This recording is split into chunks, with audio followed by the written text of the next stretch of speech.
Good morning, everybody. Welcome back to the channel. So we're gonna head back over to Tyler's and we're gonna hook my 6-bottom plow that I pull behind the 5020.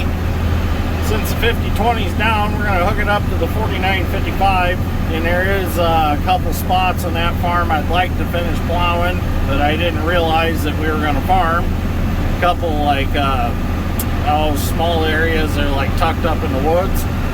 So I got to bring my plow home anyways. So instead of taking the Bobcat trailer and picking it up, putting it on the trailer and messing around, I'm just going to run over there with the 4955, hook it up, try to finish plowing what I can, and then just pull the plow back home. It's just safer, easier, quicker really. It's not that far from our shop, so just run over there and grab it. So anyways, the 5020, I got to thinking about it. I'm wondering if the fuel pump didn't start squirting fuel into the crankcase and thin the engine oil way out, and that's what's causing the lack of oil pressure. So I haven't diagnosed anything on it yet. I'm going to get it home and then I'm going to start figuring some stuff out on it. So anyways, let's get over there, get our plow hooked up, and see if we can do some plowing. Okay, so we got here to Tyler's. I got the plow hooked up to the 4955. We're gonna head back and try to do some plowing. So riddle me this. I decided to try to start the 5020. Got on it, pulled the fuel throttle down a little bit to give it fuel, plugged my electric fuel pump in, hit the starter button, it cranked over a little bit, fired right up. Sat there and run. It's got it's got oil pressure now, like 25 pounds of oil pressure at an idle, but it's got a faint knock to it. I mean, not a like extreme knock. It's just a faint, real faint knock. So I don't know, whatever happened to it can't be too extremely major. So I don't know. I'm gonna have to get it back to the shop and do an autopsy on it, because it's got me baffled. Why yesterday did we not have any oil pressure and would not start? Acted like it had a main bearing failure or something when I pulled off the ditch bank. I mean, it was like you snapped your fingers and it died. I mean, it just felt like it locked up like terrible. And then it wouldn't turn over. So I don't know. This one's got me stumped. So we'll have to get her back to the shop, check her out. So anyways, I don't know how much horsepower it really takes to pull this 6-bottom plow, but I know how much I'm going to use. So 225 horse should be plenty on it. I know I had a viewer ask about those yellow moldboards. Those are polyplastic. They wear a lot longer than steel, and they stay scoured. They don't rust, so you don't have to worry about, painting them and stuff like that when you're done plowing with it. And down here in the muck, they work really well. Dad's 4-bottom, you can literally see yourself in the bottoms. They're so shiny from plowing the sand. But as soon as he gets down in the muck, they lose their scour, mud sticks to them, muck sticks to them. This plow, nothing really ever sticks to the plastic bottom. So it is really nice plowing with this one. He was struggling in a couple spots, and I'd cruise right through.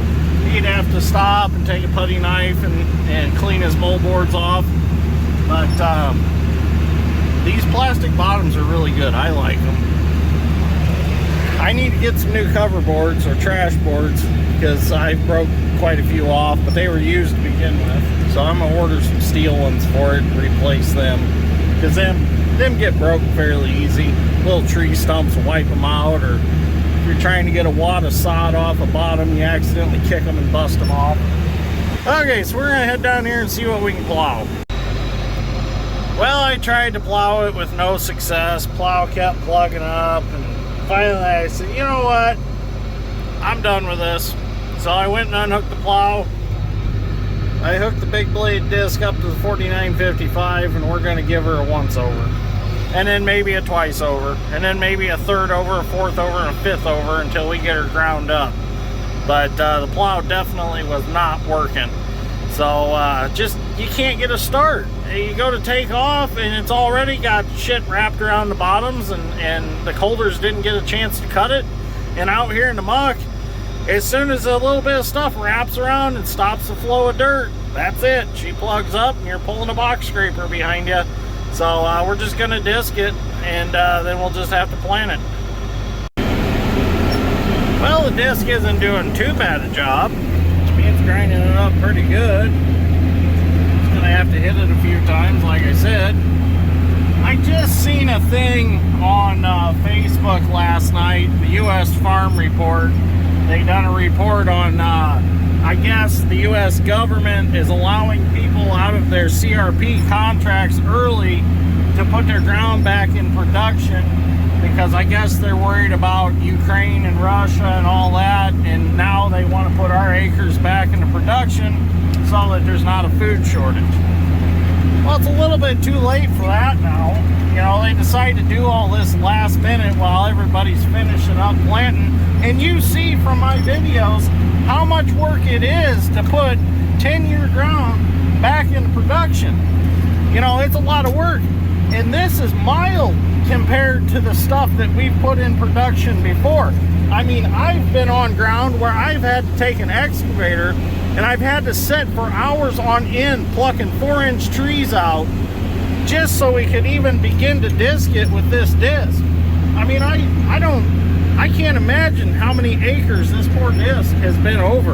I mean, we have pulled it and pulled it and pulled it. I mean, it's just not something that you do in a matter of minutes. Yeah, you can go out and you can spray burn down on it, and you can kill the grass on top, and you can go try to no-till in it. But I'm gonna tell you right now, speaking from experience, that's not the answer. It needs turned over, chewed up, whatever you can possibly do to it to get it prepared to plant. Because the wireworms, the cutworms, they love to live in the sod base.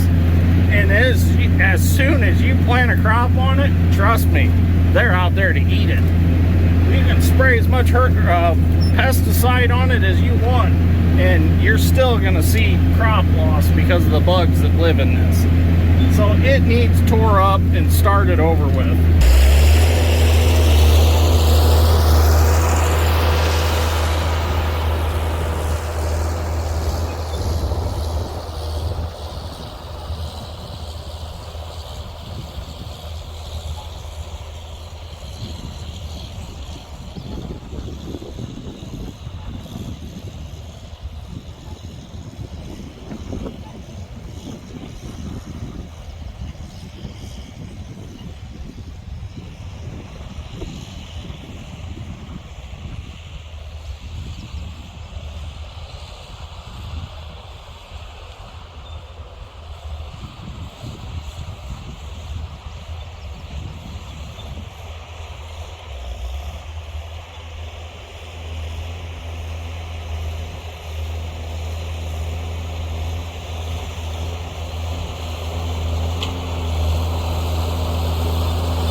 Go. I got everything disked that I wanted to get disked. This was another spot that was a trouble spot. We couldn't plow because it was a little bit too wet, and it was also muck, so it just was not cooperating with us. So I got it all disked up. So now I'm gonna go hook back up to the plow, and I'm gonna head back to the shop for today. So let's go get that plow hooked up and we'll get on the road and get back home. So what I'm gonna do is I'm gonna let this ground set over the rest of today and tomorrow. It's supposed to be good and warm tomorrow and breezy. So what I'll do is come back Tuesday, I'm sorry, Monday's the holiday. Come back Tuesday and hit it with a 30-foot disc after it's set there and baked in the sun, and that'll dry the root balls up a little bit and the grass, and help it cut up a little bit better. So hopefully one more pass over it with a 30-foot disc, I'll be able to plant it. It's probably pretty close to being able to plant it right now, but I would like to hit it one more time. This up through here, this is beautiful. I'll be able to plant this no problem. Them little balls of sod that you see every now and then, them aren't no big deal. The closing wheels will smack them around, and the beans will come up around them. And by the time fall harvest comes, after the rains and stuff, we hope we get some rain. After those rains, those will be all broke down, and it won't be an issue at all to cut soybeans with those. They'll be disintegrated by then. So I'm gonna get up here, I'll get the camera set up, we'll get the plow hooked up, and we'll get out of here.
So a beautiful feature that these tractors have, and it comes in handy sometimes, and you just see me use it in a video, is there's a toggle switch on the back of the cab that if you need to raise or lower the 3-point hitch while you're hooking up an implement, you have the capability of doing it outside. So I had to raise the plow up farther so I could get the pin out of the stand and get the stand in the position that it belongs in on the hitch of the plow. So now if I got my hoses all hooked up right, we should be able to raise the plow and take off.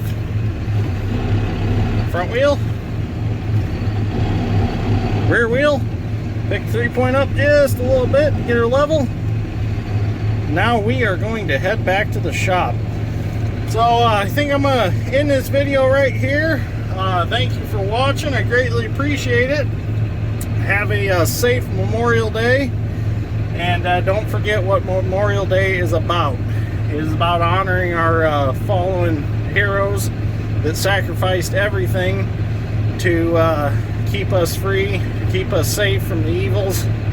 So I just want to say thank you for that, and have a happy, safe Memorial Day. So thank you for watching, I greatly appreciate it, and I will see you all in the next ones.